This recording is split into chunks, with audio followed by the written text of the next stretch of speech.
正式開始我哋大灣區挑戰杯啦！我哋咧大灣區挑戰杯係有5支嘅參賽隊伍嘅，最靠近我哋嘅係第一線道，嚟自番禺嘅新溪龍舟隊，跟住之後係啟盛工程海夫仔，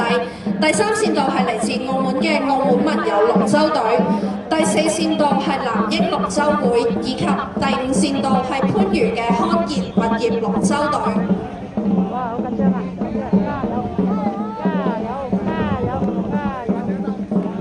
我哋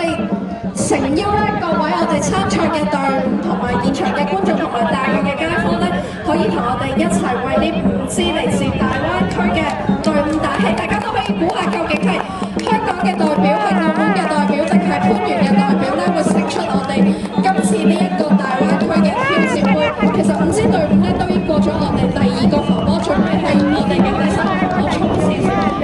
我哋而家咧見到應該稍為領先嘅係第2線嘅啟盛工程海夫仔，跟住之後嘅隨後嘅咧應該係第4線道以及第5線道流沙嘅跟住之後就係第1線道嘅隊伍，第3線道嘅澳門文友龍舟隊咧亦都準備衝線啦。好，冇錯，我哋見到咧龍頭已經過咗我哋嘅浮波，亦都代表我哋今日嘅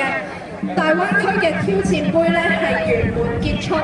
咁隨住我哋第29場大灣區挑戰杯完成咧，亦都代表我哋今日嘅所有賽事已經順利完成。請各位稍等，我哋大會嘅裁判咧會確認最後嘅成績。